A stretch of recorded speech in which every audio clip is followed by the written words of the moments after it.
சமூக ஆர்வலரான அன்னை வி.ஜி. சரவணன் அவர்கள் கடந்த 3 ஆண்டுகளுக்கு மேலாக ஸ்ரீவைகுண்ட தொகுதி மற்றும் அதன் சுற்று வட்டார பகுதிகளில் உள்ள ஆதரவற்ற ஏழை எளியவர்களுக்கு இல்லம் தேடி இரவு உணவு திட்டத்தை ஏற்படுத்தி உணவு வழங்கி வருகிறார்.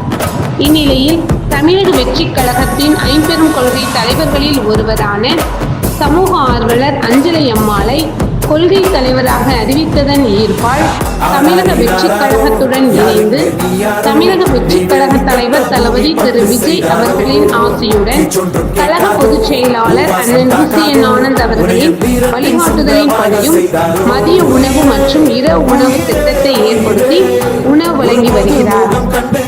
6/8/2025 இன்று ஸ்ரீவைகுண்டம், கோட்டைக்காடு, உண்டியலூர், ஏரல், கீழமங்கலக்குறிச்சி ஆகிய பகுதிகளில் உள்ள ஆதரவற்ற ஏழை எளியவர்களுக்கு மதிய உணவும், அண்ணாநகர், கொட்டாரக்குறிச்சி, ஆறுமுகமங்கலம், அரசங்குளம், மாரமங்கலம், இடையர்காடு, தளவாய்புரம், சம்படி, சம்படி காலனி, மேலச்சம்படி மற்றும் அதன் சுற்றுவட்டார பகுதிகளில் உள்ள ஏழை எளியவர்களுக்கு இரவு உணவும் தமிழக வெற்றிக் கழகம் தூத்துக்குடி மேற்கு மாவட்டம் சமூக ஆர்வலரான அன்னை வி.ஜி. சரவணன் அவர்களின் சார்பில் இன்று 205 நபர்களுக்கு உணவு வழங்கப்பட்டது.